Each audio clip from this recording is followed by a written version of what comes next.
Hello friends, आप सभी का स्वागत है आपके अपने चैनल में आकाश की पाठशाला में। मैं आप सभी को social science subject code 213 class 10th का हिंदी मीडियम में सॉल्व पेपर दिखाऊंगा। अप्रैल और अक्टूबर 2024 में किस टाइप के पर्सन पूछे जाएंगे, पासिंग मार्क्स क्या है, टोटल कितने पर्सन पूछे जाएंगे, कैसे पेपर को सॉल्व करना है और क्या पढ़ना है आपको, इन सभी चीज़ों को इस वीडियो के अंदर बताया गया है। वीडियो हल्की सी उसको लगती है तो like share subscribe bell icon press करके अपने सभी यार दोस्तों को शेयर करें। आइए अपनी वीडियो स्टार्ट कर लेते हैं। सबसे पहले जानेंगे इस पेपर को सॉल्व करने के लिए आपको कितने घंटे दिए जा रहे हैं। 3 घंटे दिए जा रहे हैं। 100 नंबर का आपका पेपर है, 80 मार्क्स का आपका पेपर है और 20 नंबर का आपका टोटल मार्क्स असाइनमेंट है। टोटल आपको 51% पूछे जाएंगे और 51 के 51 आपको करने कंपलसरी है। सभी पर्सन के क्वेश्चन कितने मार्क्स के हैं उसके सामने आपको दर्शाया गया है। सेक्शन 2 भागों में बांटा गया है, ए और बी।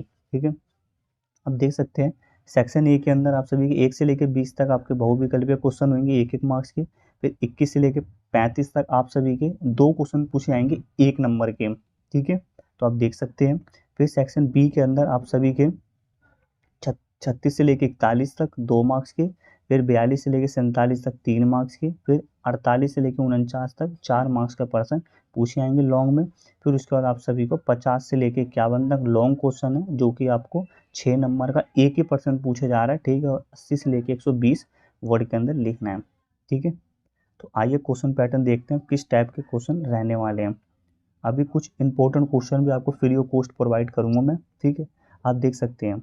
अगर आपने इस क्वेश्चन को अच्छे तरह से प्रैक्टिस करा तो आपको एनालिटिक्स हो जाएगा किस टाइप के क्वेश्चन पूछे जा रहे हैं। अभी तक आपने हमारे चैनल पे सिलेबस की वीडियो डली हुई है, इसको मैंने इंपॉर्टेंट चैप्टर बताया। अगर आपने अभी तक कुछ नहीं पढ़ा तो वो चैप्टर पढ़ लें, गारंटेड आप पास हो जाएंगे। ठीक है, अभी पासिंग मार्क्स भी बताऊंगा। तो सेम टू सेम ऐसा पेपर रहने वाला है, देख सकते हैं आप। ठीक है, पहला क्वेश्चन में आपको 4 ऑप्शन होंगे, कोई सा एक उत्तर होगा इसका। तो आप क्या कर सकते हैं, पहले में ऐसे करके आप जैसे पहले का उत्तर खा है, का खरगोश, का खरगोश, गा गमला, कुछ भी है तो आप का कबूतर लिख के छोड़ देंगे। ठीक है, दूसरे में भी आपको क्या करना है, खा सपोज करो दूसरे का आपका खा खरगोश आंसर है। ठीक है, तो खा खरगोश लिख के आपको छोड़ देना है। या गिनती में लिखें या आप ख ख गा में लिखें। ठीक है, फिर उसके बाद देख सकते हैं इसके अंदर काफ़ी स्टूडेंट कंफ्यूज हो जाएंगे। इन दोनों में से आपको कोई सा एक करना है जो सबसे आसान हो। ठीक है, फिर उसके बाद तीसरे में भी आपको एमसीक्यू क्वेश्चन है, चौथे में भी। इस क्वेश्चन पैटर्न को अच्छी तरह से आपको पढ़ लेना है, इसमें से भी कुछ क्वेश्चन आ सकते हैं। ठीक है, बाकी सिलेबस की वीडियो जरूर देख लेना, जरूर से जरूर। ठीक है, जितने भी हमने अपने चैनल पे वीडियो अपलोड कर रखी है एसएसटी के इंपॉर्टेंट क्वेश्चन की सीरीज, आप जाके सारी चेकआउट कर सकते हैं। ठीक है, छठा, सातवां। ठीक है, सातवें में भी आपको चॉइस मिलेंगे। ठीक है, 9, इन क्वेश्चनों को आपको अच्छे तरह से पढ़ना है। बाकी पीडीएफ चाहिए आपको तो आप हमारे व्हाट्सअप नंबर पर कांटेक्ट करेंगे, आपको अवेलेबल करा दिया जाएगा। ठीक है, तो इसको आपको अच्छे तरह से पढ़ना है। फिर उसके बाद न्यायाधीशों की संख्या डैश द्वारा निर्धारित की जाती है। तो 4 ऑप्शन है, भारत के मुख्य न्यायाधीश, सेक्शन संबंधित राज्य के राज्यपाल और भारत के राष्ट्रपति और भारत के राज्यपाल और मुख्य न्यायाधीश। तो मुख्य न्यायाधीशों की संख्या किसके द्वारा निर्धारित की जाती है, जैसे कि भारत के राष्ट्रपति। ठीक है, तो आप इसको आंसर, अभी इसका आंसर भी मैं आपको अवेलेबल कराऊंगा। द्वितीय विधानसभा में 500 से अधिक सदस्य हैं, डैश में कम से कम नहीं होने चाहिए। तो कम से कम इसके अंदर जितने भी हैं तो इसका आंसर आप कमेंट बॉक्स में बताएंगे तो इसका आंसर मैं आपको बता दूंगा। ठीक है, 13वें का है, तो आप देख सकते हैं बहुत इजी लेवल पेपर का रहने वाला है। अगर आप थोड़ा बहुत भी दिमाग लगा देते हैं क्वेश्चन पेपर पे तो आप इजीली आराम से पास ही मार्क्स ला सकते हैं। पेपर बहुत इजी आ रहा है। ठीक है, आपने थोड़ा बहुत पढ़ा हो। ठीक है, हमारे 1 से लेके ये हमारे 20 तक एमसीक्यू क्वेश्चन यही खत्म होते हैं। ठीक है, अब आप देखेंगे 21 में क्या है, 21 से लेके 35 तक आप सभी के 2% पूछे जाएंगे। ठीक है, एक मतलब आधे आधे नंबर के हैं वो, मतलब एक एक नंबर के हैं वो भी, और उसमें 2% पूछे जाएंगे शॉर्ट में, एक लाइन में या उसको या एक वर्ड में उसका आंसर देना होता है। तो आप देख सकते हैं। ठीक है, ये आपका 22वां, 23वां, 24वां। काफ़ी स्टूडेंट को हिंदी मीडियम में कहीं पीडीएफ नहीं मिल रही थी, बाकी आपको सारे सब्जेक्ट की अवेलेबल इसी चैनल के वीडियो पर अपलोड हो जाएंगे। ठीक है, तो आप हमसे कांटेक्ट कर सकते हैं। 29वां, ठीक है, 30, फिर 31।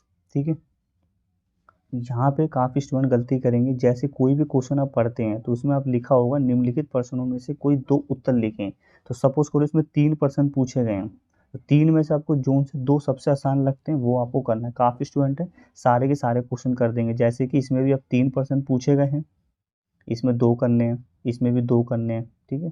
क्वेश्चन पेपर जब मिलेगा तो आप उसमें निशान लगा लें कितने % आपको करने हैं और कितने नहीं करने हैं। जैसे 4 पूछे हैं तो 2 करने होंगे, 3 पूछे हैं तो आपको 2 करने हैं, ठीक है। तो ये आपके 35 तक एक एक नंबर के यहाँ खत्म हो। अब 2 2 नंबर के स्थायी बंदोबस्त की कोई 2 विशेषता बतानी है, तो ठीक है। इसका आंसर आप नीचे PDF से पढ़ सकते हैं। फिर उसके बाद भारतीय संविधान के कितने मौलिक अधिकार दिए गए हैं कि नहीं, 2 के नाम लिखे। बहुत ईजी क्वेश्चन है। मौलिक अधिकार हमारे 6 हैं, ठीक है। 2 मौलिक अधिकारों के नाम आपको कमेंट्स बॉक्स में पता है, जो आपको पता है, ठीक है। ये आपको 38वां क्वेश्चन मैं आपको देता हूँ, ठीक है, वो करना है आपको। फिर उसके बाद 8वें, भारतीय संविधान में कितने मौलिक कर्तव्य दिए गए हैं। सबसे वेरी मोस्ट इंपोर्टेंट क्वेश्चन है। वर्तमान में आपको बताना है कितने मौलिक अधिकार हैं और कितने मौलिक कर्तव्य हैं। वर्तमान में पूछा है मैंने, तो आपको कमेंट्स बॉक्स में बताना है, ठीक है। फिर दबाव समूह किसे कहते हैं। फिर आप राजनीतिक दल किसे कहते हैं, इसके अपोजिट आप याद कर सकते हैं, ठीक है। मौलिक अधिकार किसे कहते हैं, मौलिक कर्तव्य की डेफिनेशन याद कर सकते हैं, ठीक है। अंग्रेजों ने शिक्षा की शुरुआत के पीछे का क्या उद्देश्य था। 2 अथवा कोई सा आपको एक करना है, ठीक है।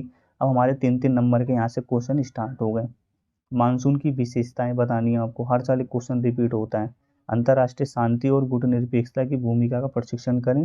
अंतर्राष्ट्रीय शांति की विशेषता बतानी है, ठीक है। और इसके 2 उद्देश्य क्या है। संयुक्त राष्ट्र संघ के भी आपको याद कर लेने हैं, ठीक है। फिर उसके बाद आपको ये, ठीक है, इस क्वेश्चन पेपर को आपको अच्छी तरह से पढ़ना है, ठीक है। जितने भी क्वेश्चन पेपर हैं अपलोड NIS बोर्ड की साइड पे, हिंदी टू इंग्लिश मीडियम, आपको उसको अच्छे तरह से पढ़ना है, ठीक है। यहाँ से आप देख सकते हैं आप उसके आंसर। बाकी आपको सारे हमने आंसर जो फ्री ऑफ कॉस्ट है हमने अपने व्हाट्सएप ग्रुप में डाल दिया है। बाकी अभी तक आपने प्राप्त नहीं करे हैं तो कर सकते हैं, ठीक है। सारे आंसर हैं, आप इसको PDF को लीजिए फ्री ऑफ कॉस्ट। बाकी आप पढ़िए।